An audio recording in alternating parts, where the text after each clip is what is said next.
positive behavioral intervention and supports for learners with autism spectrum disorder. It is with great pleasure that I introduce to you Ms. Susan Stokes.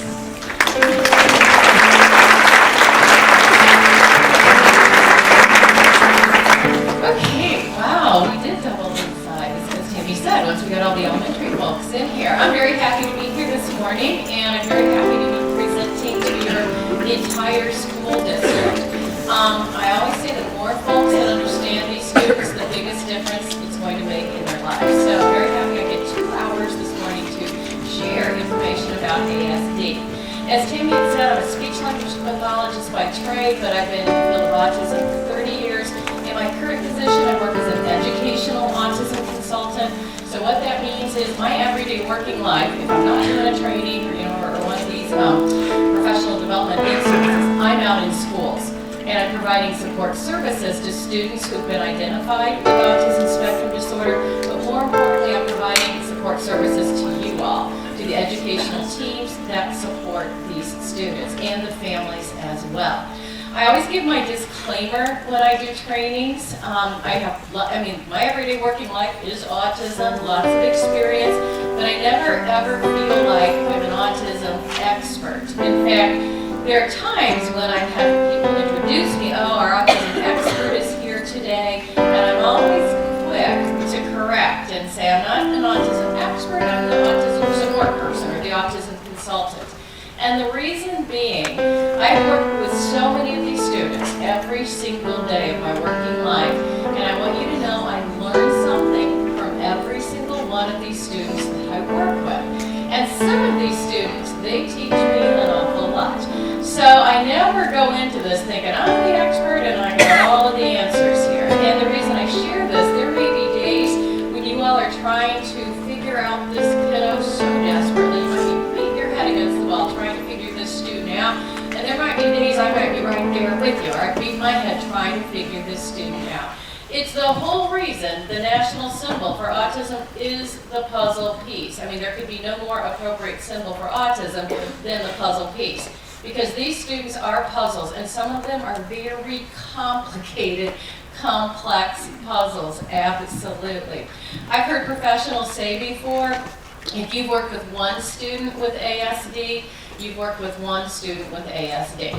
And those of you that are nodding your head, you have worked with more than one. All right, you know exactly what I'm talking about here. So this morning, in the 2 hours that I have to share with you all, I'm going to give you, first of all, just a brief understanding of autism spectrum disorder, the unique way that these students learn, think, process, because that will absolutely impact how you instruct them, and it will also impact how you understand how they're presenting to you, and what might be some changes that you want to put in place that would be, as Tammy said, positive behavioral interventions and support. And at the very end, I'll share with you some techniques, some tips, some intervention strategies very specific to these students for programming. So I think handouts, they had like the ability to download electronic versions, right? So you all, if you brought it, great. If not, you've got an electronic version that should match up pretty well to my PowerPoint. So jumping into this. First thing, I feel like I say this almost every day when I'm out in schools or reminding folks of this. If you have a student in your classroom that's been identified with an autism spectrum disorder, first and foremost, you need to keep in mind this child has a neurological developmental disability, a brain-based developmental disability. Their brains are wired differently, and there is research to support this. Autism is a neurological processing disorder. How their brain processes social information, sensory information, communication can be very different than you or I or the other students in your classroom. Now, people tend to have no problem keeping this fact in mind when they have a student with autism that's identified with more so what I call the classic autism. That would be the student that might be not a real functional verbal communicator. They might engage in a lot more of the repetitive kinds of behaviors. People tend to get it right off the bat. Okay, this child, there's something a bit different, possibly something going on neurologically. But when you have a student in your class that is highly verbal, and could be highly intelligent. I mean, I have some students, their IQs are up in the 150 range. and they are using 20-word sentences and using vocabulary words. I don't even know what they're talking about. It's very easy to lose sight of this fact that they still have a neurological, brain-based developmental disability that is going to impact them in a number of different ways that I will share with you in just a minute here. So keep this in mind, because if you have one of those verbal, cognitively intact students, oftentimes we get so hung up on the fact, well, they're smart, all right, so, you know, if they're struggling, if they're having a meltdown because they missed one on a math test, it can't be autism because this student's really smart. You know, he's just overreacting. All right, here, he's just doing this on purpose. He's smart enough, he should know better. IQ has nothing to do with your ability to process and understand, again, social information, sensory information, figurative language, abstract elements of language, of academics. And again, I'll talk more about that. So I just want to make that point real clear.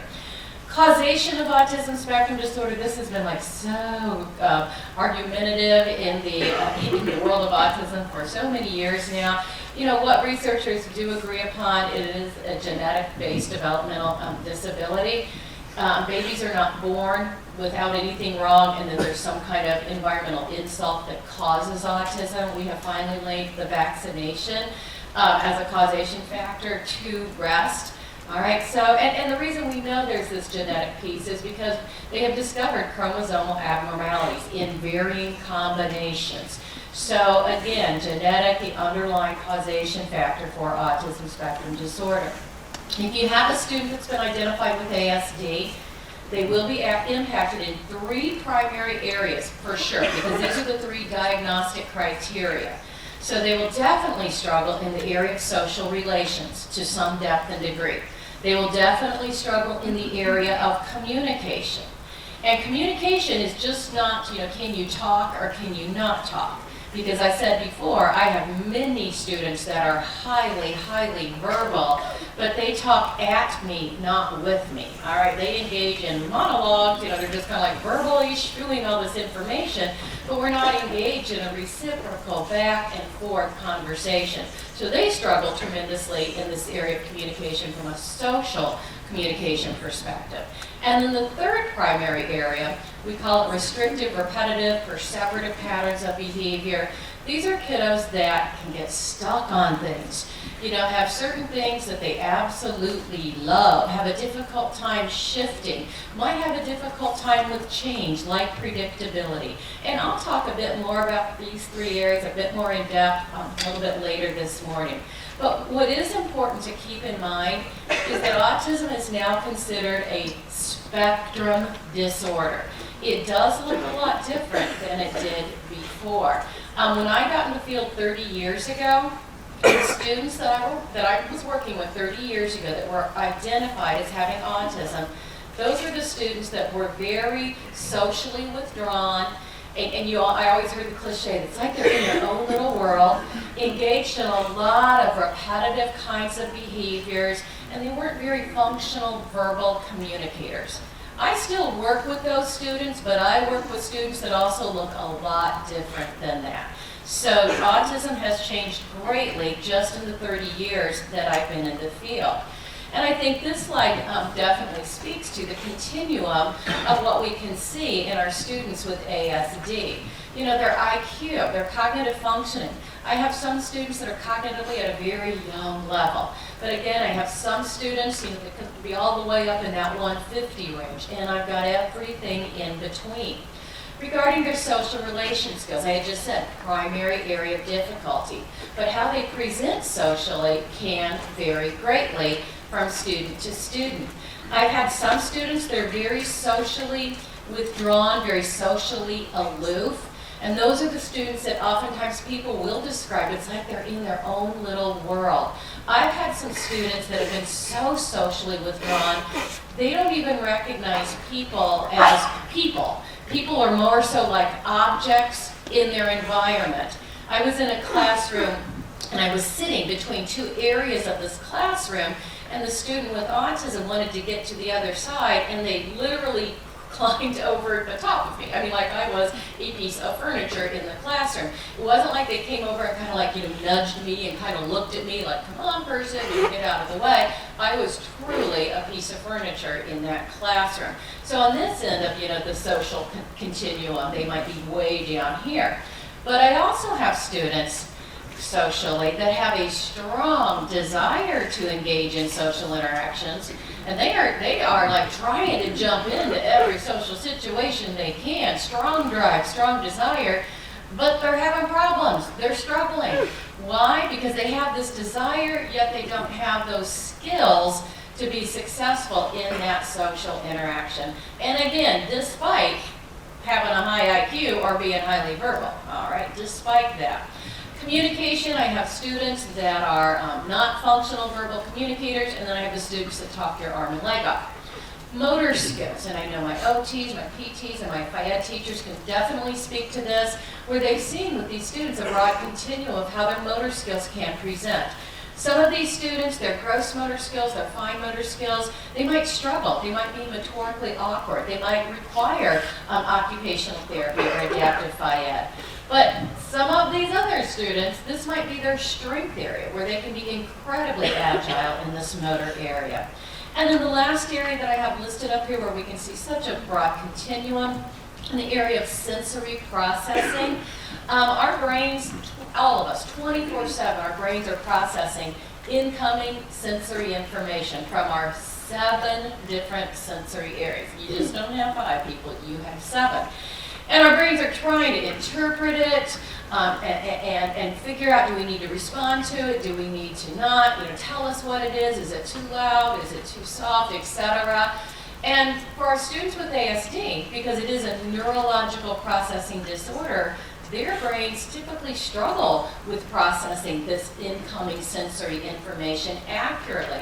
So the brain can send out erroneous messages. So there might be a very soft humming sound. You guys can hear that right now? Some of you might. All right, this has been going on, people, while you've been in here. But your brain has been processing that, saying, oh, it's auditory stimulation. Your brain is saying, it's really soft, it's not painful, it's not a threat to your safety. And your brain is saying, it must be coming from some ventilation system. It's no big deal. Don't pay attention to it. Now, you don't have to make a conscious effort to do that. Your brain is doing all of that for you. But with students with ASD, neurologically, their brains might interpret that number 1 as, oh my gosh, what is that? It's extremely loud. It's very painful. I think it is possibly a threat to your safety. You need to get out of here. All right, and I've had students that will take off running, all right, because of something like this. And it's not that they are being drama kings or queens or overreacting. It's how the response neurologically that their brain is putting them into due to this sensory stimulation. The brain has like misread this sensory stimulation. Does that make sense to everybody? So this is real. This is extremely real, people. So autism is what I call a spectrum disorder. It's not just the picture that everyone had from a few years ago of Rain Man, all right? It's like everybody thought Rain Man was autism. If you didn't fit the Rain Man profile, then this person must not have autism. I was doing a talk, and there were like a lot of brand new teachers, we're talking like 20s, low 20s, and I talked about Rain Man, and I saw so many blank faces. I'm like, man, I am so old. Like, these 20-year-olds don't even know who Rain Man is. So let me show you real quick. 3 of my students, actually. 2 are identical twins. And the twins have classic autism, all right? They are not real functional verbal communicators. You're going to hear vocalizations from them. You're going to see some repetitive behaviors. And then the second clip is a young man who also has autism spectrum disorder, but presents very differently from these twins.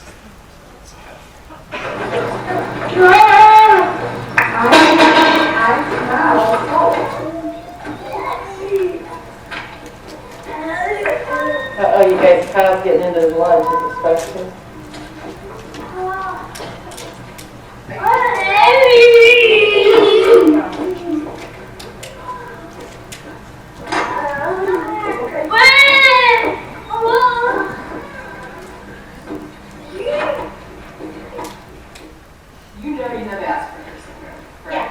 What does that mean to you? Well, I just think it was kind of a little bit of not really mental difference, but just kind of a different kind of person. Not exactly, weird or strange. Just kind of a different kind of person. Okay. Thinkers or something. That is a very cool way to look at it.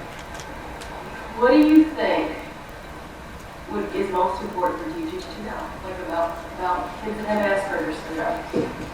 Well, there's a lot of things we think is really important, like the homework.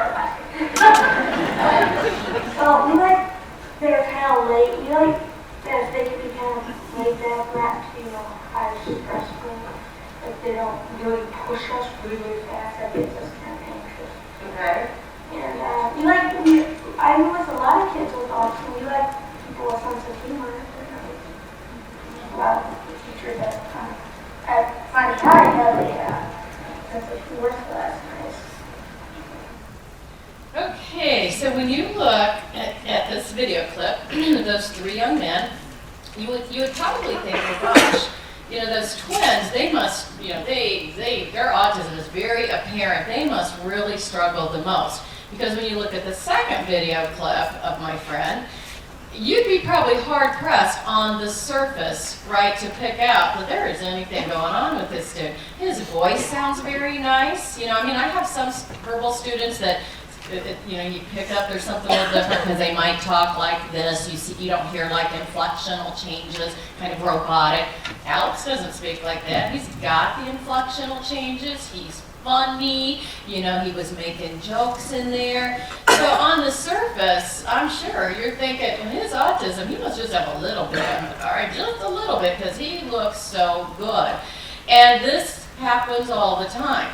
I'll tell you, the twins have actually not struggled near as much as what Alex has in school, because Alex was very misunderstood and misprogrammed for because he looks so good on the surface.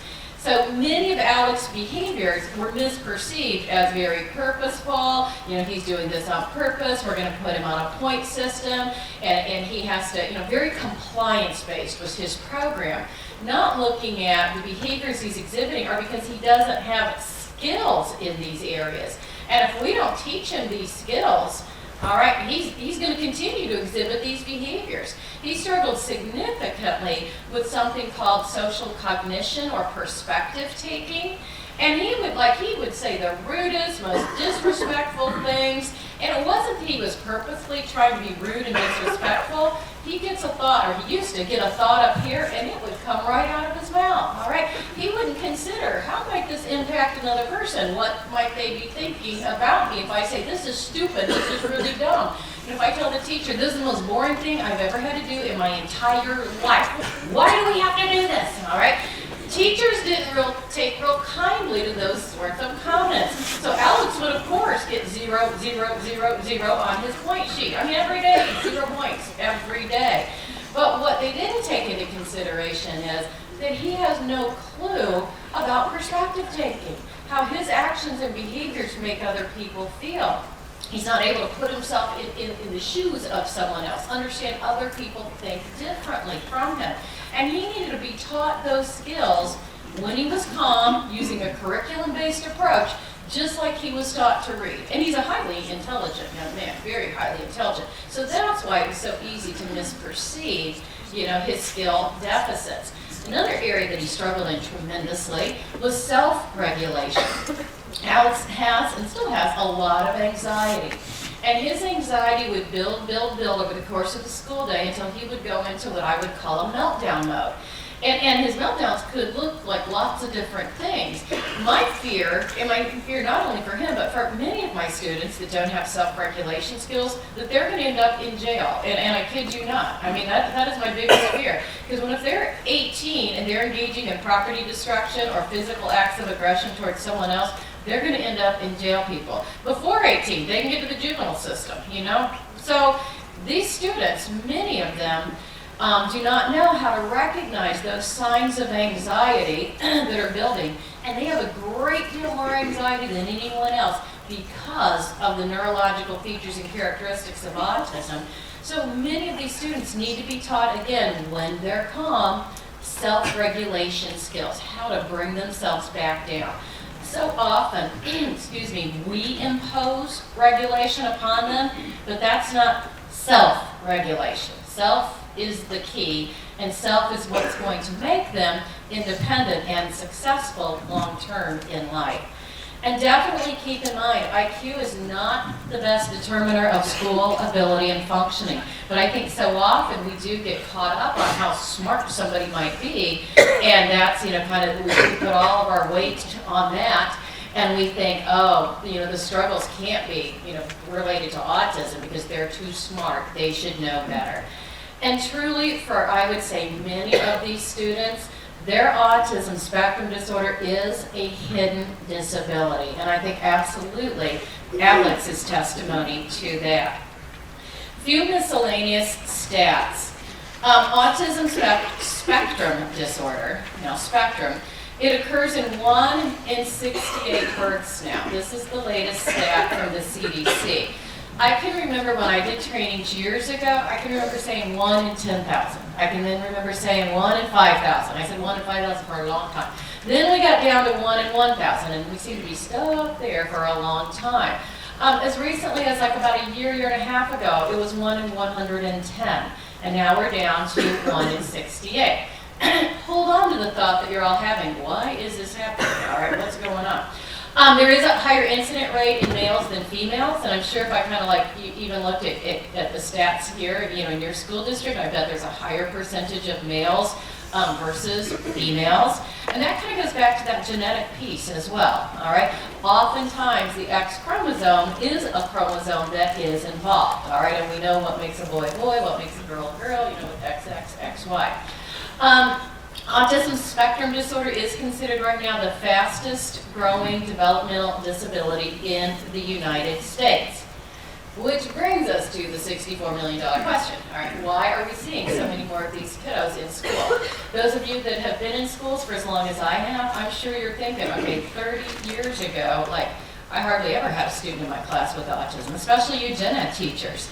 And now you're thinking, it's like every year I'm getting a student with autism. What is going on? There has to be something in the water, or there has to be something that's causing this increase that we're seeing, especially, again, educationally, because it is impacting us very much so educationally.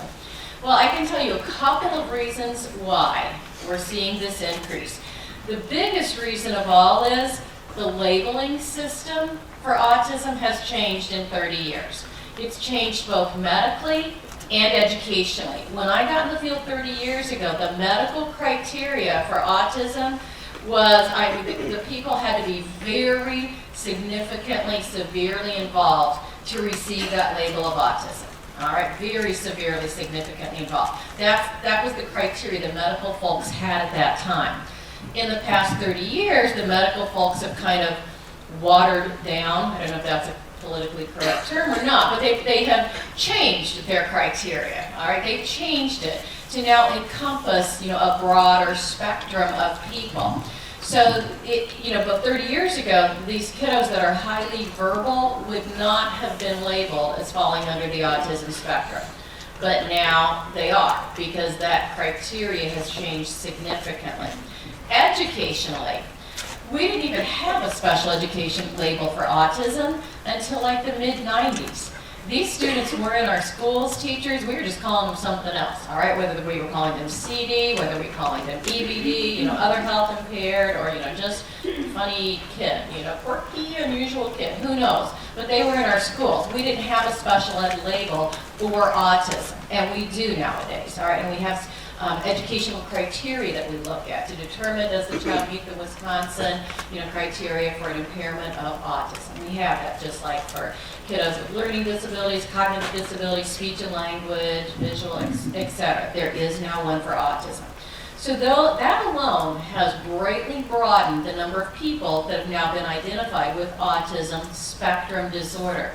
I think another contributing factor has been increased awareness to this particular developmental disability, more so than any other developmental disability. And I do think it started with Rain Man. I mean, it was kind of like when that movie came out, it was kind of like, wow, what is this thing called autism? And everybody, I think they were just kind of like, this is amazing, this autism. Since then, there is so much by the media on autism. It's like I can hardly open, my homepage on my internet, CNN.com, without seeing autism somewhere. Something about autism. It's been the cover story of Time and Newsweek. I can't even tell you how many times in the last so many years. And TV shows are jumping on the autism bandwagon. They all have characters nowadays that have autism. You don't see this with Down syndrome, all right? We're not seeing this with CP. It's like autism is the hot disability right now.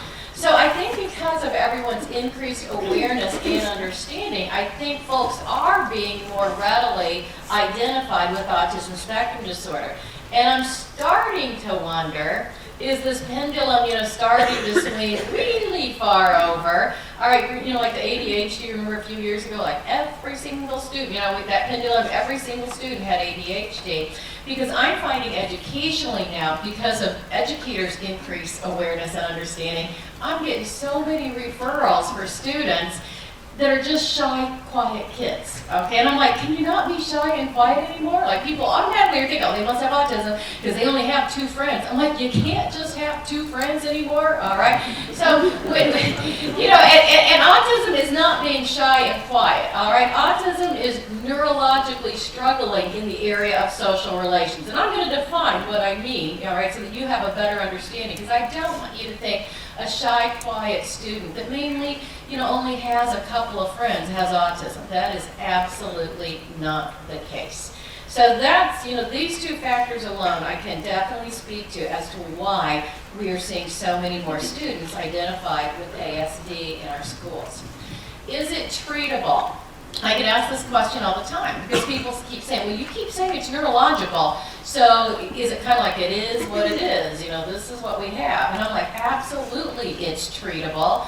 And as long as the educators, all of us educators understand how neurologically it impacts these students so that we can instruct them according to their very unique learning style. And secondly, give them instruction in the very unique learning need areas that they have.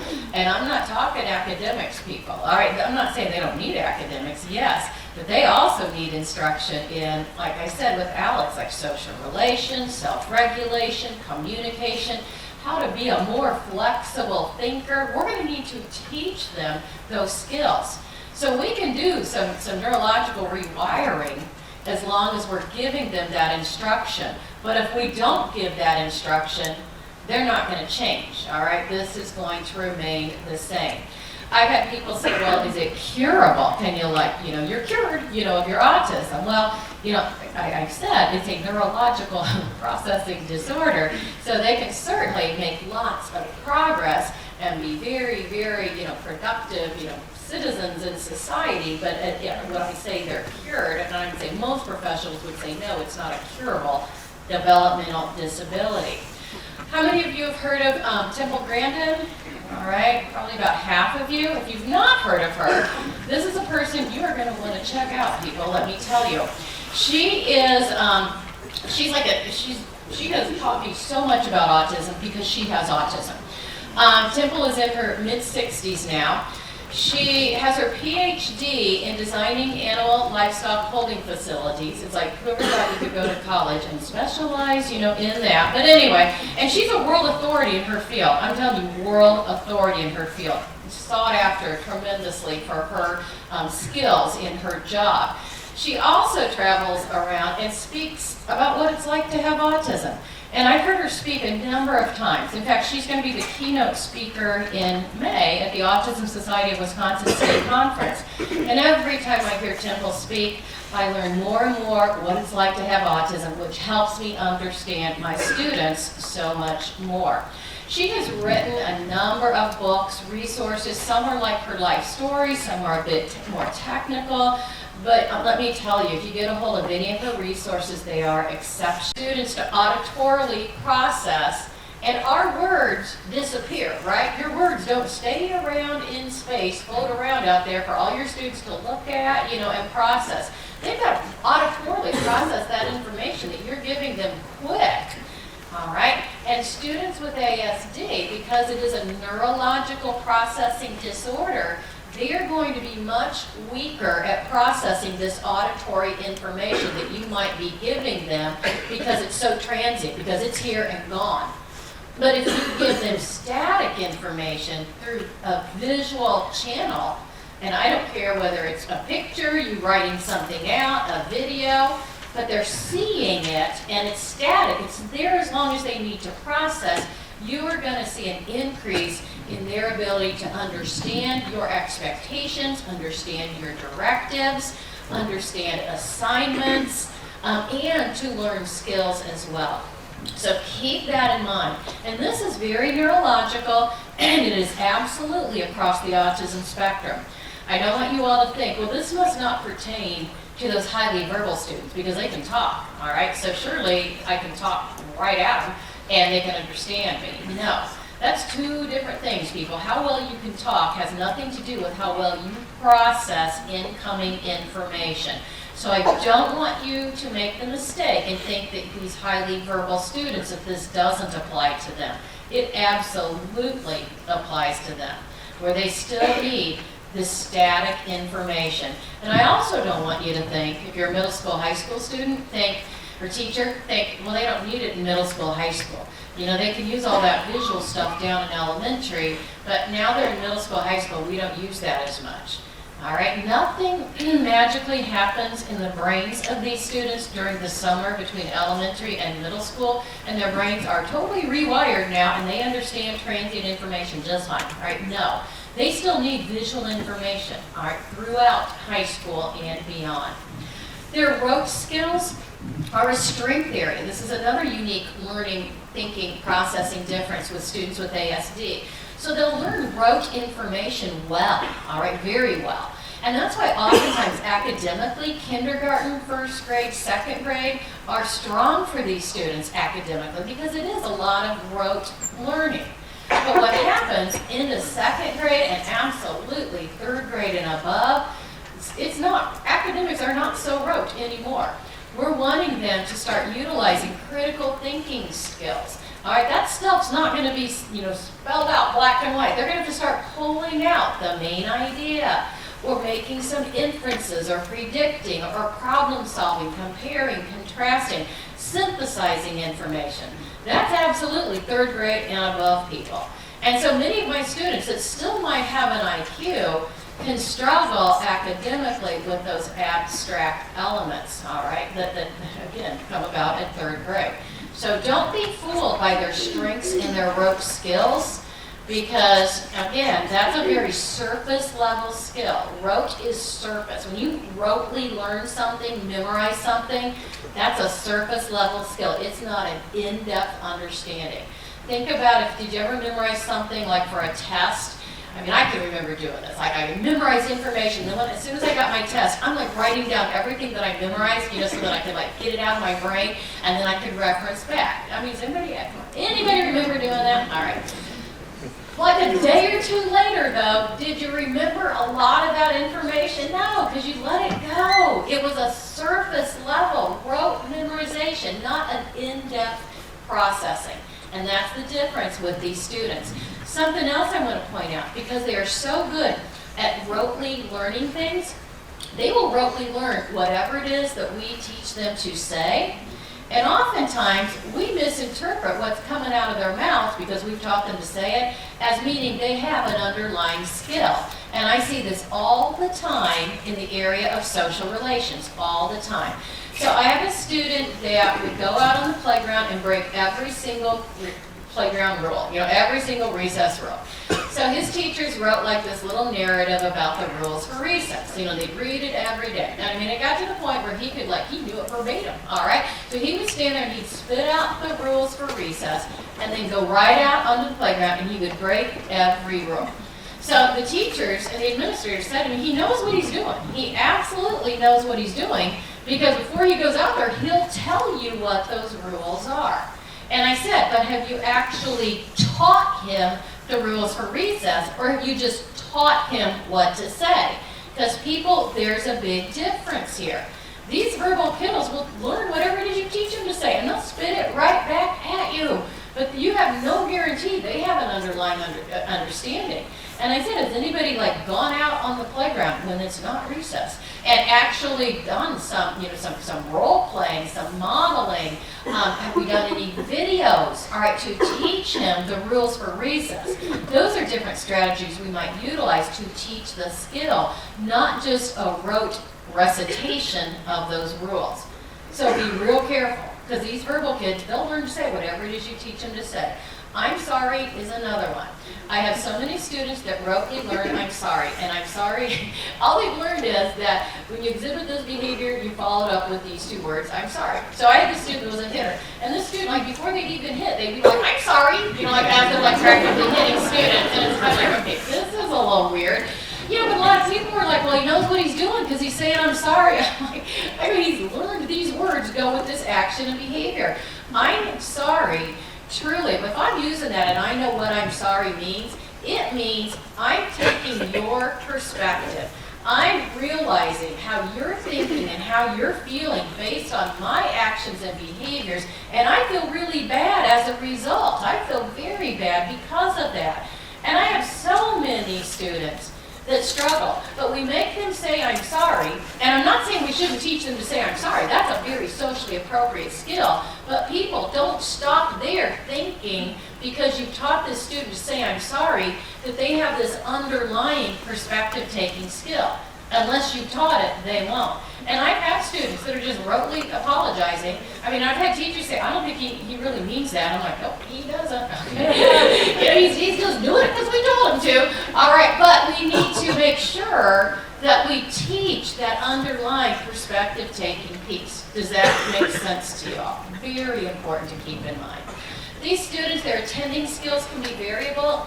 They will attend to things, people. Don't think they're poor attenders. I've never met a student yet that does not attend well who has autism. But they attend to what's interesting, what's motivating, what makes sense to them.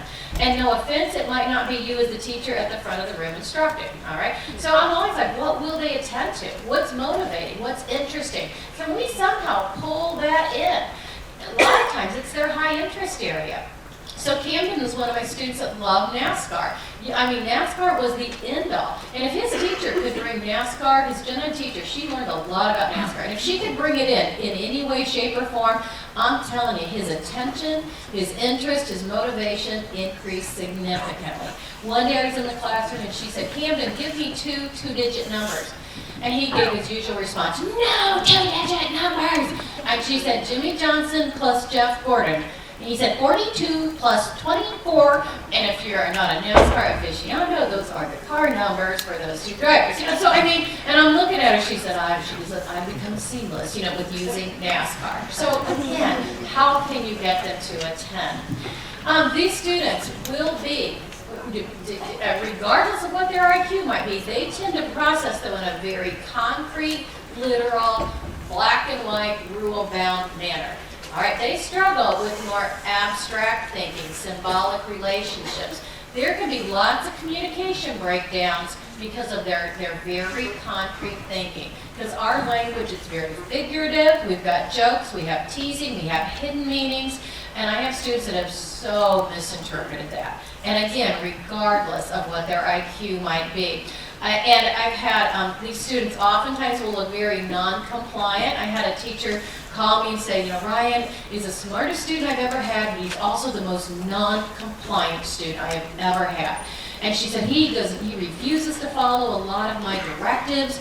So I was in this classroom observing Ryan, and it was the end of the day, and the teacher gave the directive to the class, everyone go out, get your coats, backpacks, come back in, get ready, line up, time to go home. And Ryan's standing there, and she said, this is what I mean. She said, not only this, but there are multiple times a day. She said, where I give a directive and he refuses. Non-compliance, he's just standing there. So, she went over and was trying to, get him to move along. He's standing there, and I said, I'll deal with it. So I went over and I'm like, Ryan, what's going on? I said, it's time to go home. And he looked at me, he said, but I'm not going home. He said, I'm going to daycare. So in his mind, he's waiting for the daycare directive because she just gave the directive for those kids that are going home. In this teacher's mind, she's thinking, he's smart enough, he should know better. Home, I don't care where they're going. All right, grandma's, daycare, scouts, who cares? I use home to mean a whole bunch of things. And so I'm trying to explain to her, but he's a very concrete, literal thinker. I said, and I'm imagining his non-compliance is resulting from him taking your words for exactly how you're saying them. And she said, I think he's just playing me. She said, I think because he's so smart, he should know better. And I said, but he has autism. And she said, but none of these other kids struggle. I said, none of these other kids have autism and think in this very concrete, literal manner. Many of these students struggle with generalizing. Teachers, they will learn things in a very rote, discrete way, but then you change it up a little bit, and to them it's like this is a foreign concept. And again, what do we think? We're thinking it's non-compliance, all right? Because I know they have the skill. They might have learned that skill according to specifically how you taught them with whatever materials or prompts, but they don't have a generalized concept. So again, it can look like non-compliance. And so often I hear non-compliance as a tip of the iceberg descriptor for so many of the students that I work with. Tip of the iceberg descriptor, non-compliant. So really what I want you all to consider, if you have a student in your classroom that's looking extremely non-compliant, could it be any one of these things? The big one typically is non-comprehension, all right? If you are giving them information, directives, you want them to follow a task, you want them to answer a question, and you're giving it through transient information, meaning you're talking to them, all right, and they're just sitting there, all right, I would hope that you're considering that non-compliance, I'm wondering if it's truly non-comprehension, if they're not understanding, they're not processing auditorily this information that I'm giving, maybe I need to give it in a visual manner. I hope many of you are thinking this way. I always say, if you were in a foreign country where you did not speak the language and somebody's giving you a directive, would you be very compliant, people? No, you'd be totally non-compliant, all right? And if they're talking and they're giving the line and they're going and they're getting louder and they're getting closer and they're talking more, is that going to increase your compliance in any way, shape, or form? No. Is it going to increase your anxiety? Yes, because these people want something from you, but you have no clue what it might be. Now, in this foreign country where you don't speak the language, if the person stopped talking and maybe they start drawing out little pictures, all right, might that lessen your anxiety and help you maybe understand more so what this person is wanting from you? Same exact thing with these students. And again, all across the autism spectrum. Let me real briefly talk about some social relations, and then we'll move on a few other. Social relation differences. With these students, I'm not talking about manners, social niceties. All right, I'm talking about social relation skills that develop in all of us neurologically by osmosis. I'm not talking about things that your parents taught you, which is please and thank you and I'm sorry and all of that. These students will rotely learn manners and social niceties. All right, they'll learn whatever it is you teach them to say, but you need to also make sure you're teaching these underlying social relation differences that they have. Social awareness, social attention, newborn babies are born to attend more so to people than physical aspects of their environment. They've done research on newborn babies. They want to look at people, not physical objects. And I have so many students that neurologically they are not innately wired to be looking at the people in their environment. They'll come in to like your classroom and they'll be checking out every electrical socket, or maybe your lighting system, or tell you like your whole internet system, how it works. They're not looking around at their peers because that's not innate for them typically to attend to their peers. How do you and I learn? What guides and drives our behavior a lot of the time if we're not sure? The people around us, right? We're looking at everybody else to help us figure out what we need to do. But could you imagine if that were not an innate skill for you? You wouldn't be doing the same thing as everybody else. When you are unsure of what to do, or if you've missed something, I'm always looking at what's everybody else doing right now, because that helps me figure out. And I'm telling you, in schools, this is not innate. You will give a directive, and it'll be amazing to you, because like the whole class maybe will line up, or the whole class will move over here. But that student with autism spectrum disorder, who's very smart, is the only one sitting at their desks. And you're thinking, how can they not figure this out? Everybody else is over here. They're sitting here and they're really smart. They just must be doing this on purpose. This relates so much to this social awareness, social attention. Same thing out of the playground. Bell rings, boom, everybody lines up on those imaginary lines. But the student with autism that's still in the swings. And you're thinking, he just wants to keep swinging. He's playing us here. That's a student that's not using their good social awareness, social attention, that is innate in all the rest of us. All right, so they're not, wow, look, I see all of my classmates are over here. I need to be over here. Can they learn this skill? Yes, but you are going to have to teach them this, I'm telling you, through lots of repetition. How do you teach it? You don't keep repeating directives. You go over to them and you say, look around you. Where's everybody else right now? Where do you think you need to be? What book does everyone else have out? What book do you need to have out? Draw their attention to their peers over and over and over. It's a huge life skill. Reciprocity, social reciprocity, that's turn-taking, people. That's the foundation for this turn-taking, back and forth. And my students that are verbal and don't engage in conversational turn-taking, they struggle with understanding reciprocity. Students that blurt things out in your classrooms, all right? They're not understanding this concept of turn-taking because you say something and they think you're talking to them, not the fact there's 25 other students in here, so they're going to give you that answer. And these blurter-outers, what do we teach them? Raise your hand. Raise your hand so the teacher can call on you. Well, then they rotely think, if I raise my hand, it's going to be the magic wand and the teacher's going to call me, and then I can say it. But no, that's not really the case. We teach them to raise their hand, but what we fail to teach them, you might not get called on because you're raising your hand and so are these 20 other kids, and it might not be your turn. They might call on someone else. So I have students that we've taught raise their hand, they raise their hand, they don't get called on, so then they still either blurt out or they have a meltdown as a result. What do we need to teach them? Turn-taking. We need to work on those reciprocal skills. Social rules, codes of conduct. Every situation, people you enter, there are rules and codes of conduct that govern that situation. And people aren't teaching you this stuff, all right? You figure it out from being in previous similar situations, or you watch other people and help you figure out how do you need to act. These students will exhibit possibly unusual social behaviors. I had a high school teacher. She said one of her male colleagues came up to her and said, you need to explain to Jonathan the social rules, or forget how he worded, but the codes of conduct for the men's bath restroom. And she's kind of like, well, what are they? She's like, what? Why? What's going on? And he said, well, like where he stands, and eye gaze, and she's like thinking, okay, these are not things in the women's restroom we have to worry about at all. And she's like, can't you do it? And he said, well, I don't have him. I wouldn't feel comfortable. He's your student. And she's like, great. So, she said, she's thinking, how am I going to bring this up? Jonathan, gen ed student, average intelligence, but he has autism spectrum disorder. So she said one day she's with Jonathan, working with him one-on-one, opportunity kind of presented itself, so she kind of laid out these rules that this male colleague of hers had told her about. And she said afterwards, Jonathan looked at her and he said, oh, okay, thank you.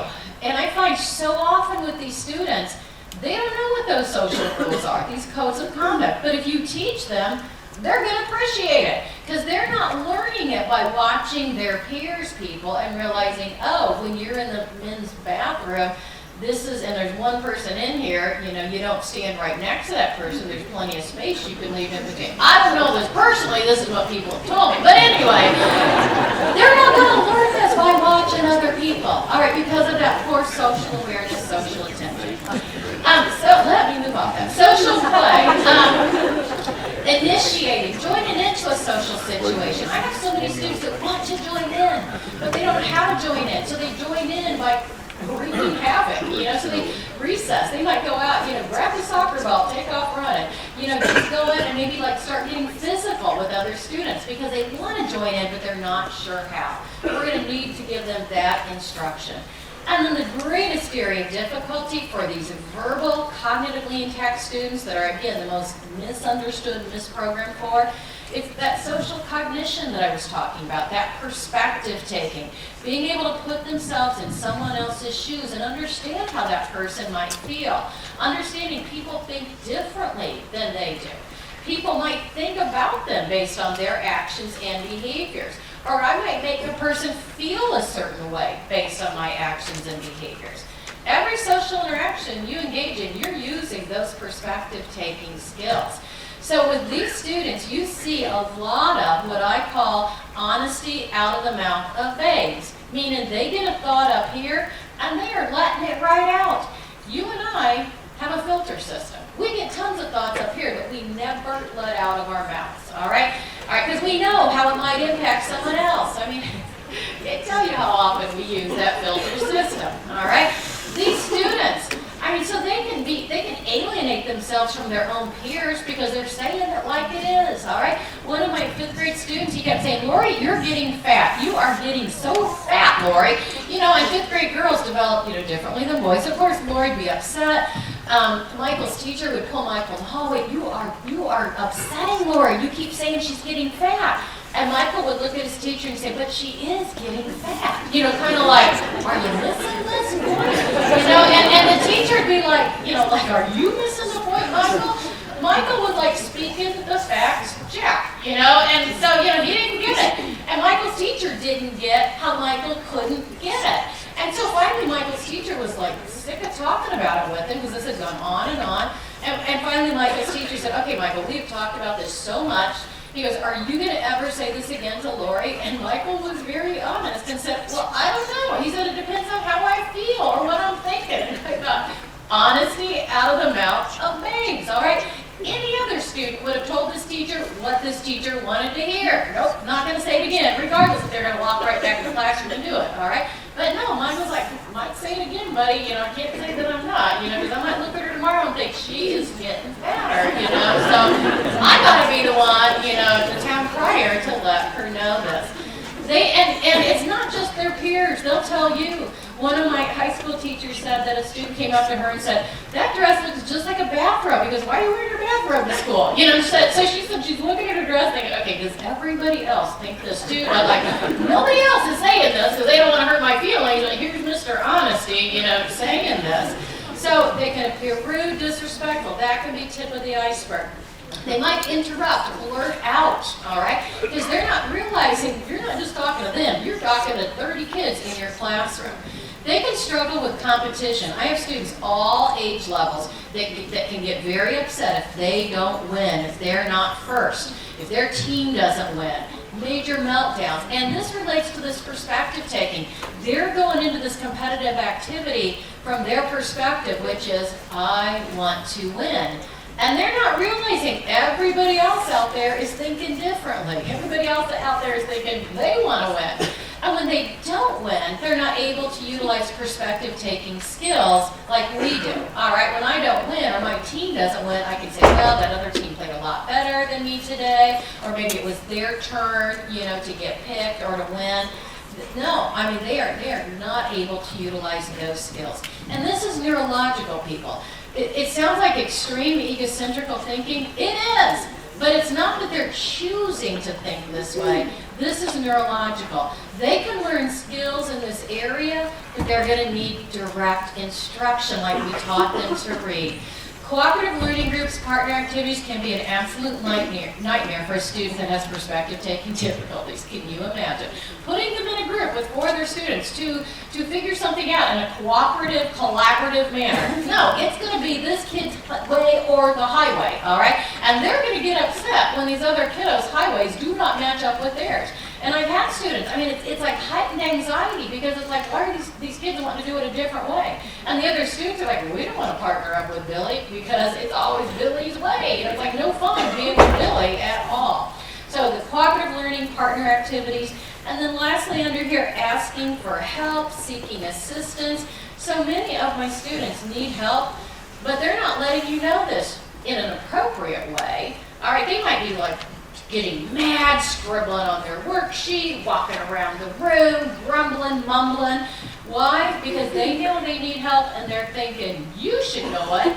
At the same time, they know it because your mind matches up. Like you don't think any differently than they do, remember? So they're thinking you should be like running over. All right, one of my high school students would get so upset because nobody was like running and giving them the help. And I said, well, how are they going to know this? He said, well, they should know I need help. I'm just sitting there doing nothing. And I'm like, they're not reading your mind. You know, but that is truly what he was thinking. All right, because he thought, you know, they think the same way that he does. Lots of tip of the iceberg behaviors, people, relating to this one particular area. And again, not purposeful, not intentional, not volitional. It's because they don't have these skills.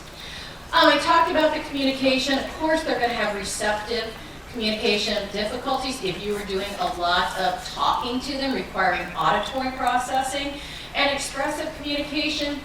Even my highly verbal students, when they are anxious, they are not good communicators appropriately. We will see it behaviorally.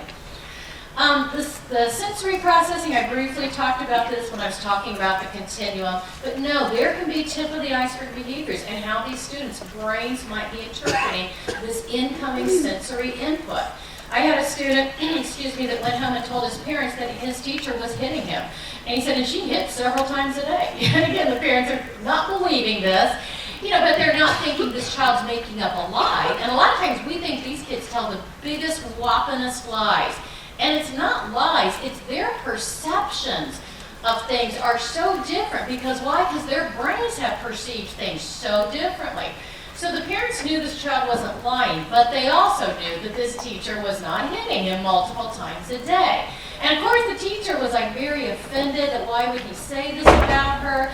And I always say, don't take this personal. They're not trying to make this personal, let me tell you. So I went into the classroom, and this was a very nice teacher. And when the students were doing their independent work, she's walking around the room, monitoring the class, and she gives these nice little pats on the back to students as she's walking around. He's very tactily touch sensitive. So his brain does not perceive this nice little pat as a nice little pat. It's like physically painful. And to him, it feels as painful as somebody hitting him. And so that's how he was perceiving that. And again, he was not trying to get her in trouble. He was not making this up. It's how his brain neurologically was processing this sensory input. Rigid, inflexible thinking, restricted patterns of behavior. Tip of the iceberg behaviors that you'll see, many of these students have high interests, passions. Some people call them obsessions, but it's not like OCD. It's stuff they love, people. And like 24/7, they want to talk about it, they want to engage in this. All right, it's intense focus on topics, themes, objects. And what differentiates their high interests and passions from anyone else's? It's all consuming, all right? It's like you know it. Yeah, you will know it if you have a student that has this, because they're talking about it all the time. They want to draw pictures about it. They want to write in their journal. They want to check out books about the library. They want to go on the iPad and look this stuff up. It's like all the time. So with these students, I'm telling you, you're not going to be able to extinguish these high interests that they have because it's strong, this neurological drive, and something else will pop up in its place. Be careful what you wish for, all right? Because there are some god-awful high interests out there, let me tell you, that we've had to work hard to reshape and redirect. I always tell teachers, take that high interest and can you use it, all right? Just like Camden's NASCAR, his teacher put NASCAR into any little thing and everything. So think about what they love and think, how can I use it? Don't become consumed with extinguishing it, because you're not going to. Strong neurological drive. And if 8 o'clock in the morning they come in talking about dinosaurs, and you say, when you go home at 3:30, you can talk about those dinosaurs, but we're not going to talk about it. They are going to talk about it all doggone day, people. And we use some things like visual schedules, where we schedule in time for them to engage in their high interest, because that's teaching them how to manage their high interest throughout their day. You can't do it all day, but we are going to give you a couple of times throughout the day. That's way better than just saying, not going to talk about it. Nope, when you go home, you can talk about it. They will keep talking about it over and over. Another tip of the iceberg behavior that relates to these neurological features and characteristics is that difficulty with change. All right, they like things to be predictable, as do most of us. They like things to be the same, preference for sameness, preference for routine. So early release days, or late start days, or substitute teacher days, or, oh my gosh, indoor recess days can throw many of these students. Changing your desks around, all right, if the student isn't there. I have students that they come in and they get really upset because now it's kind of like, this is just not making sense to me. This is a fine motor problem. And the OTs will test them and say, they're fine motor skills, they're actually quite good. And you're like, how can that be? He's breaking his pencil, he's warping it, he's like, scribbling it. It comes to what it really boils down to is this neurological feature and characteristic where they are so focused on that letter formation and how perfect is that, and it's never going to be perfect enough in their mind, all right, that they're not able to express their thoughts. They're focused on that piece. And so when I have students, if that's what's going on, I'm like, take away the stress for writing people. Give them access to different modes of technology so they can show us what they know. Take away that stressor right there. And many of these students do have a fear of failure. My smartest students have fear of failure.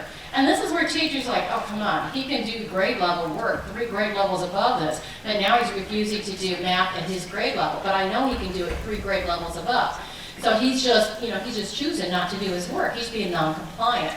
I have students that get so fearful they're going to make a mistake, they shut down. Why? Because that's the easiest way to avoid failing, right? You don't do it, you do not have to worry about failing. And with those students, we have to back way up and make their work absolutely fail-proof, and then gradually start building that difficulty from there. Because if I don't go back to that level and start building up, they're going to continue to sit there and do nothing. Addressing behaviors, PBIS. Are you guys a PBIS district, or are you guys familiar? Okay. So you guys, this is not new stuff.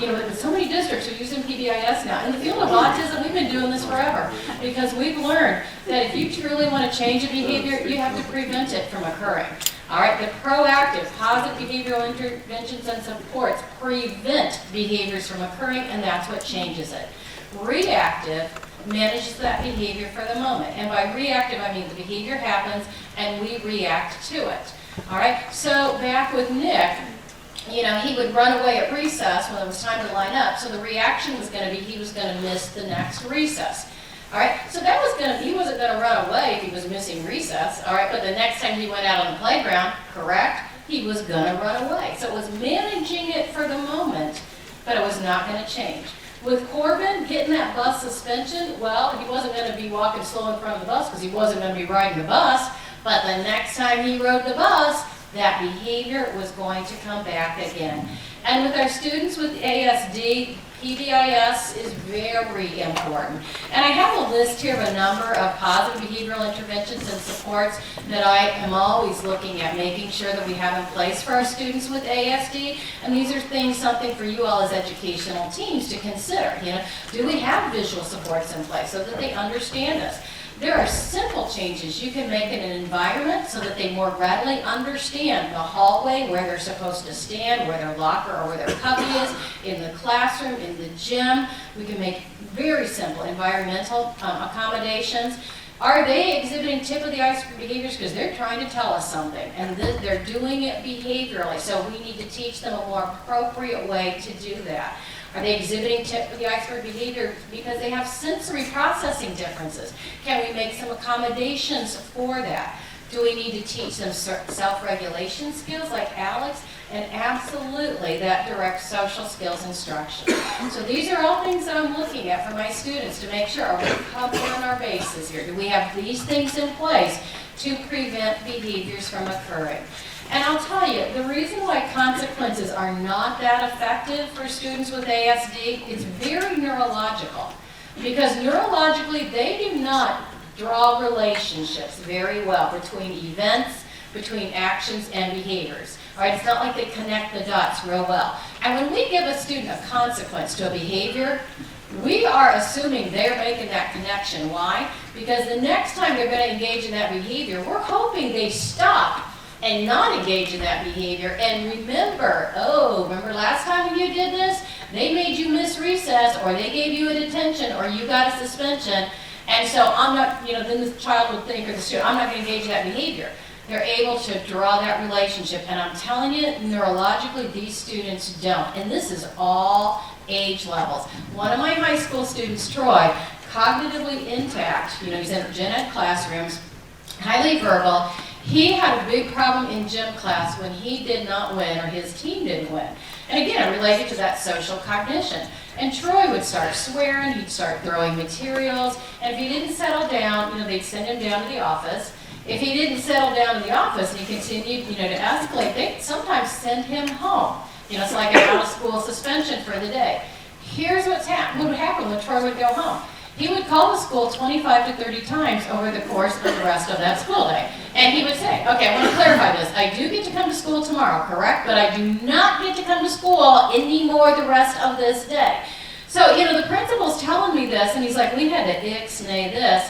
And I'm like, yeah, because it wasn't working. And the principal said, well, yeah, I guess so. He said, but more importantly, I was losing money. And I'm like, looking at the principal, he said, I was money factoring into this. He said, none of my secretaries were getting an ounce of work done. He said, because they're taking Troy's calls all day. And he said, so it's disrupting, any work that anybody's able to do. And I'm thinking, okay, and are you all not making the connection? He is not making the connection between his behaviors and then subsequently being sent home. How did we fix that? We started giving him direct instruction when he was calm through a curriculum to teach him those social cognition perspective taking skills. And I knew it was not going to be a quick fix. It wasn't like me writing a little story. Here, read this story and you're going to get it. No, it was like instruction, weekly instruction, multiple times a week.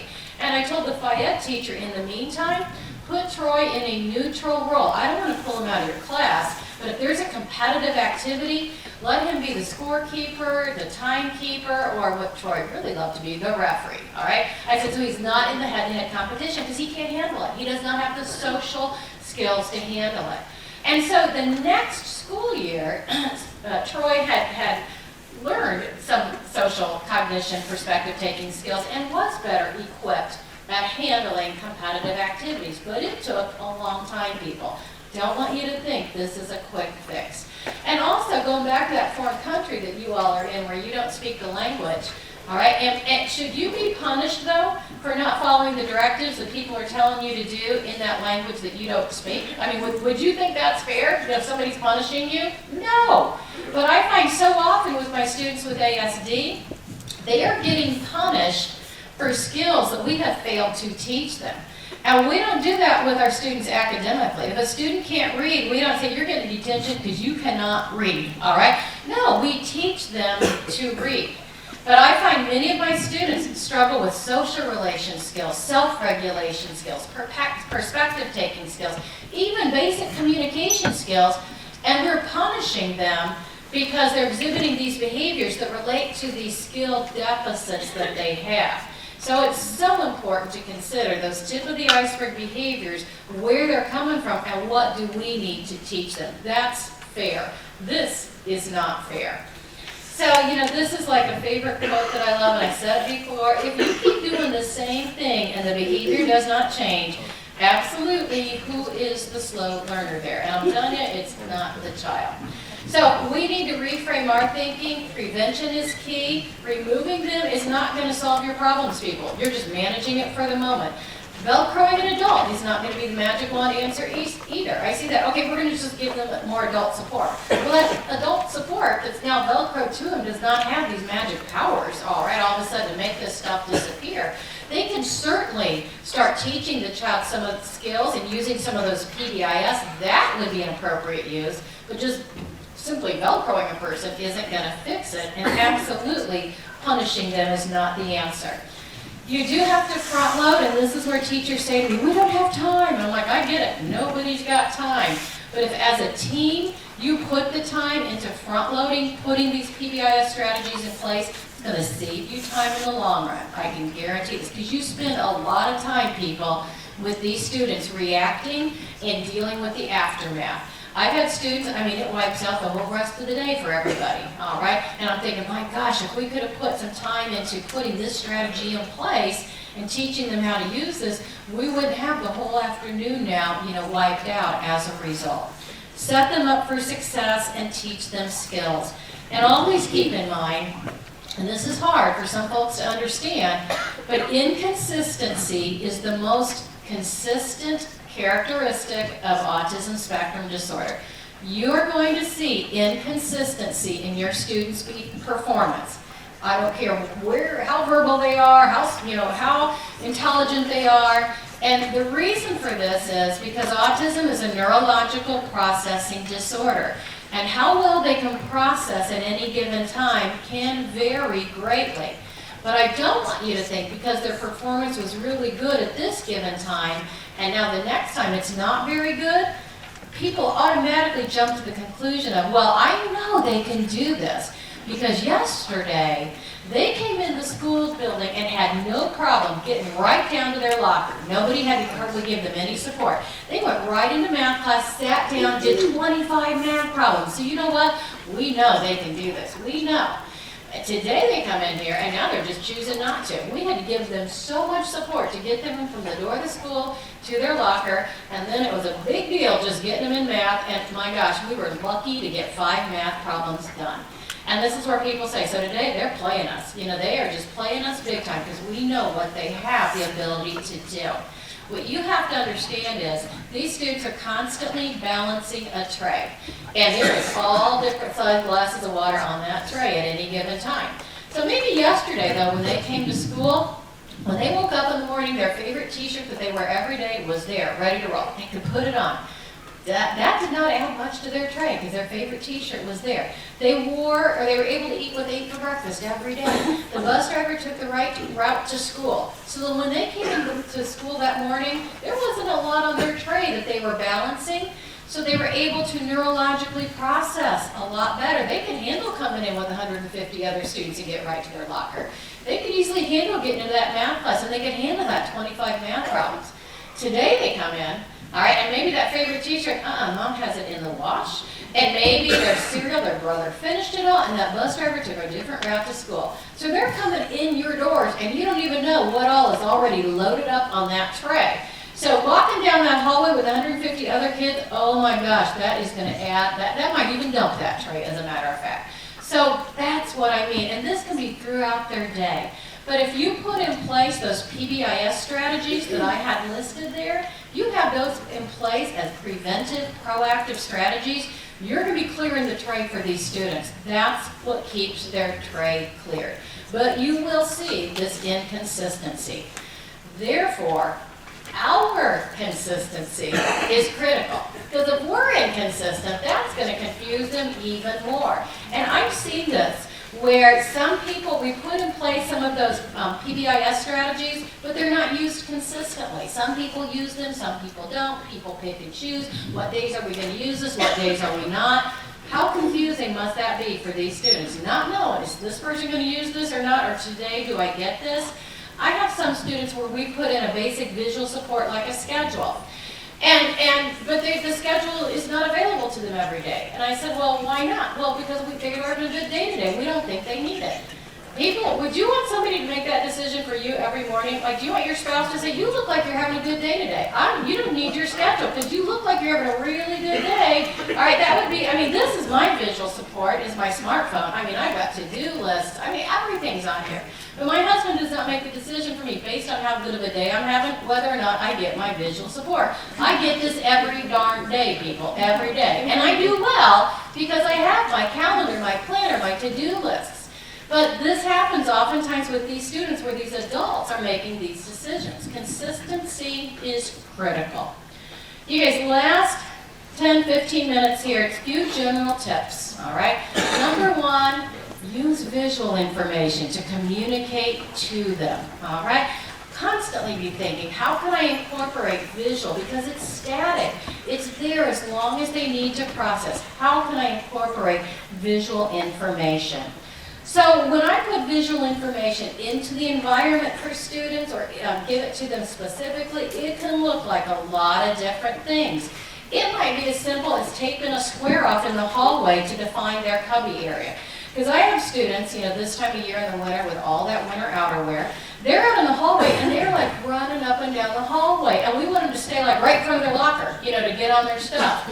Well, that hallway's been one big wide open area. So maybe if we taped off a boundary and that they know this is where they put all this stuff on or where they take it all off, it keeps them better contained in this big, wide open area. This, and I use this colored floor tape. FIAD teachers have this by the boatload, all different widths, all different colors. It's great because it doesn't peel off the floor when you peel it off. So this student's scooting their chair all over the classroom, all right? We just taped off a boundary for their chair. I had another student that was constantly up wandering around the classroom all the time while the teacher was instructing. And it was very distracting to the teacher and to the other students. So we took this tape and taped off an area around his desk and chair, and we said, you can stand up and move, but you gotta stay, you know, like within your boundary. Greatly reduced his, you know, out of seat behaviors. This teacher would do a small group on the floor in her classroom, and it took another adult to keep the student with autism and some of the other students like corralled, you know, because they'd like wander off. Again, she just took that tape and taped off an area, and it defined this is where I need to be. And a lot of times people think this tape is, like people think, how is that going to work? Because they can like step right over that tape. And that's true, they can, because it's not a force shield. It's not like they hit the tape and you know, they bounce back. But I'm telling you people, and I've heard this with all students, I only work with students with ASD, but I know you all work with all different kinds of students. I've heard this works for all students. You give them, you set up boundaries, you define areas using this tape, and the students are like, okay, I'm not supposed to go beyond this. I've had teachers that have used it to segment off their desk area, all right? So don't think this is kind of like a silly idea, because I've seen it work time and again. Where to line up? I have so many students, really verbal students, that get in lots of trouble with lining up. And I'll tell you, one of the biggest reasons why it relates so much to their autism, every time we have students line up, it's unpredictable where they're going to be in that line, all right? Unless they're line leader, you know, or we have assigned places in line, which very few teachers have, you know, the whole line has an assigned, we're just like line up. I have students that have heightened anxiety with lining up because they're always going to be in a different spot. So I have students that are in and out of line, they're shoving kids, they're all over, they're getting in trouble. And I'm like, the easiest solution to this is, first of all, assign them a place in line. And you don't have to give them a visual if they understand the ordinal concept of you're just going to be second in line, all right? And they can count off and be second in line. One of my teachers had a brilliant idea where she just took a box, put like numbers 1 through 10 in the box, and the student, first thing Monday morning, pulls out a number. And if he pulls out a number 7, he's going to be 7th in line that entire week for lining up. Anytime, going to gym, coming in from recess. And it has greatly reduced his behaviors. He counts off 7 and gets right where he needs to be. And the nice thing is she's working on flexibility because next Monday he's going to pull out another number. He's going to be a different place in line. Some of my students, though, cognitively aren't going to understand that. So we might need to give them a visual to denote, here's where you need to be to line up, all right? For this student, a square worked really good. His teacher initially had an X. The X didn't work so well. Why? He had difficulty staying on top of a visual. He needed to stay within a boundary. So she just made a simple change, and he'd stay right inside that. So again, lining up is a big one. I would say most of my students have individual schedules, not just the schedule that's on the wall that a lot of elementary teachers have, their own schedule that reflects their information, whether they have speech, whether they have OT, self-regulation breaks. This is where we manage their high interest. We put it right into their schedule. All of that stuff is not on the teacher's schedule. And secondly, I want my students interacting with their schedule. Immediately upon conclusion of an activity, they're checking it off, moving it to an all done, because that's what shifts their attention. I have finished this, and what's coming up next? And this is just an example. Schedules can look like anything. My favorite is the lower left. This was a girl who hated her schedule. It was just like a written schedule. She hated it, but she needed a schedule. So the teacher incorporated it into a high interest. This little girl loved clothes and purses, so the teacher bought a purse like at Goodwill, and she and Addie decorated it. And then Addie's schedule is Velcroed on the outside of this purse. This purse course, now goes everywhere with Addie. I mean, it's out, she puts it across her snowsuit.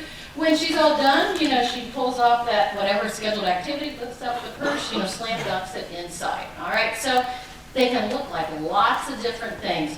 This teacher had the brilliant idea of taking paint stirrer sticks and putting schedules, her students' schedules on there. The students, when they were all done with an activity, would just flip it to, you know, the all done to the back side.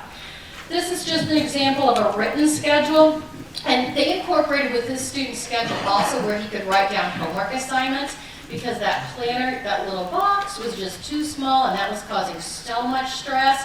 So his schedule was just built right into where he had a bigger space to copy down if there was an assignment.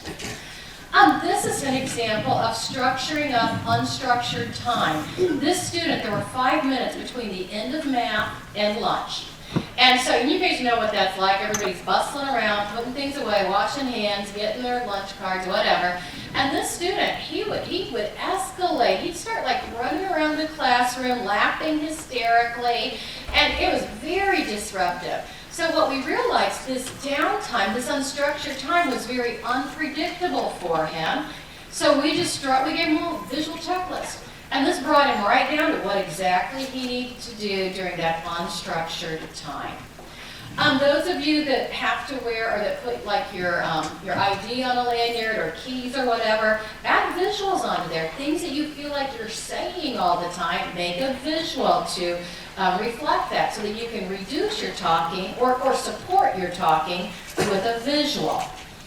First, then, is a visual strategy I use all the time with my students, all age levels. Sometimes I use it to teach them what a schedule is all about, and more often I use it in addition to their schedule.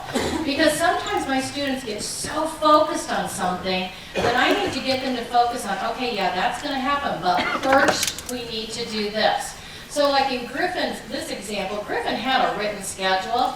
And after journal, he always got a break, always, because journal was so stressful for him. But on this day, he's like I need a break, you know, and the teacher kept saying, well, you're going to get one, you know, after journal. See, it's right here on your schedule. At that point, his written list schedule was like, you know, too much. So like I just took a piece of paper and real quick, I wrote first journal, then break. It's like I broke it down into these two simple components. I gave it to Griffin and I said to the teacher, let's back away. Because she was in a big power struggle with him. They were going round and round. And I'm telling you, you will never, ever win a power struggle with one of these rigid, inflexible thinkers. They are neurologically wired to be rigid and flexible. We're not. So I said, walk away. He's got a visual now. Griffin started working on his journal. Halfway through, he stopped. I came over and tapped it just to draw his attention back to it. But I didn't say, get back on your journal, all right? I didn't say a word. I just drew his attention to the visual, and I kept on moving. He finished journal, and he moved on to his break. When you put in place these visual supports, it will pull you out of a power struggle, all right? And that's the best thing about these visuals, because you're not going to win power struggles. The visual support does not allow them to engage in a power struggle because the piece of paper does not argue back with them, okay, like we do, all right? So it's hard to argue with a visual support. I use the first then also to break down scheduled activities. So maybe it says math on their schedule, but I have students that are like, you know, they're thinking math is going to last forever, there's no end in sight. So maybe we take a first then to break down math. And it could be like, I might have 3 things under there. It might be math, you know, we're going to do this, then we're going to do math flashcards, then we're going to do a math game. Then they get the iPad. And I have some students, I might even break down this even further. It might be math, page 62, 1 to 5, then get a drink. And then I reload it. Math, page 62, problems 6 through 10. Then, you know, take a walk, whatever. But I might have to break it down even more so, a scheduled activity. But again, the examples that I'm showing you are visual. We're not doing this auditorily, we're doing this visually. Those students that will not let go of something, they are talking, and you keep saying, we'll talk about this later, give them a visual. This is a 2-sided little stop sign that I have teachers give my elementary students that say, stop. Talk about this later, and then let them know when they can talk about it. And if it's, 9 o'clock in the morning, don't make it 3:30 in the afternoon, or make it reasonable. And middle school, high school teachers, I've seen so many of my verbal middle school, high school students monopolize entire classes because they can't stop talking about something. And the middle school, high school teacher will, try to be nice and say, we'll talk about this later, we'll talk about this at the end of class. You have to be sometimes real direct with these students. Like you beat around the bush, they're not going to pick up on what you're hinting at. But I find giving them a stick-a note that you can just say, stop, we'll talk about it at, 8:53, 2 minutes before the bell rings. It allows them to set it aside because they've got that visual there as a constant reminder. If they don't have this visual here, they're going to keep bringing up whatever it is they are stuck on. Visual directions, for academics. I have a 5th grade gen ed teacher. She is the master at using this dry erase board. Any directive she gives the class, she's writing it down on the dry erase board and she gives it to the student with Karen, the student with ASD. And one day I'm praising her up one side and down the other. She goes, "Are you kidding me?" She said, "This has made my life so much easier." She said, "Otherwise," she said, "I'd be over here saying 20 times to him, take out your journal, take out your journal, take out your journal." She said, "I would spend so much time over here." She said, "It's not that he doesn't have the skill." She said, "He just needed this information." She said, "For as long as, in a visual format, as long as he needed to process." Same thing for the middle school, high school students. I was in a high school science class and the teacher said, "Okay, we've got 30 minutes, everyone to study for the test we have next week." And this student was like looking around, and I said to that teacher, "Can you just put in a stick-a-note checklist manner what he needs to do right now? Focus his attention for this science test." This is just an example. One of my high school students, he and his teachers would break down his assignments, whether it was a test or an assignment, what was coming up, what he needed to do, what day, and very importantly, how long it should take him to do it. He would think to read chapter 4, he would take 4 hours to do it. And the teacher's like, "Nope, this is how long," but she would put it in a visual format. She would do this with him. This is an example of a high school student's schedule. A high school student that's in gen ed full time. Check in with a special ed, check out. But he needed, he would never get his homework assignments written down. So the special ed teacher's calling everybody. He never got the materials home that he needed. And so the special ed teacher would load his backpack. So we created a schedule for him that had all of his classes, his gen ed classes. The second column were all things that we wanted him to work on, things that he could do. We wanted them to generalize to these gen ed classrooms. The next 2 sections where it said assignments and materials, those were blank. And there were nice big spaces. This is where he would copy down from the board, like chemistry, first hour, what was the assignment. And then his gen ed teachers, per me having a meeting with them and asking them, would they also put not only the assignment for first hour, but draw a slash and put down what materials the students need. So I wanted Mitch, at the end of the day, to be able to load his own backpack from looking at that materials list. So this was just an example of a student schedule. You guys, these timers, you might have seen these. Special ed folks use these a lot. These are they're cheap and they break easy, but they're best for teaching passing of time. Digital, and my students with ASD neurologically don't understand passing of time. They don't have a clue what 10 minutes looks like, feels like, but when you use this timer, the red chunk, when you pull the lever over to the 10, there's a red chunk appears that gradually disappears as time progresses. A lot of teachers use digital timers, and that doesn't teach, for my students, passing of time. If they have 10 minutes to do something and you use the digital timer, it's going 9:59, 9:58. And I'm like, what the heck do those numbers mean? Then it gets down to 2 minutes. I'm like, hurry up, your time's almost up.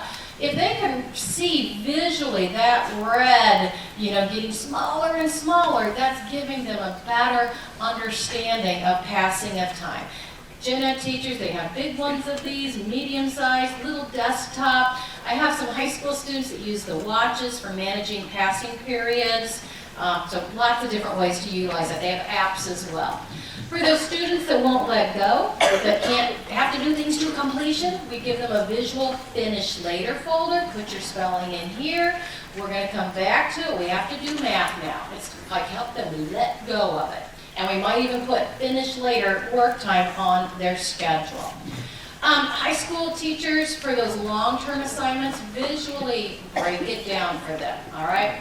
What they need to do each week, how long it should take them. And then this is just using a visual 5-point scale. I actually see this in a lot of schools now, working on vocal volume. All right, I see this in a lot of classrooms. You know, what's a 1, what does a 5 look like? And teachers, I'm going to wrap up here because I know we are like running out of time. When it comes to talking with these students, less is more. All right, as typical speakers, if someone doesn't understand us, our natural inclination is to talk more because you think the more you talk, the more they're going to get. With students with ASD, it has the opposite effect.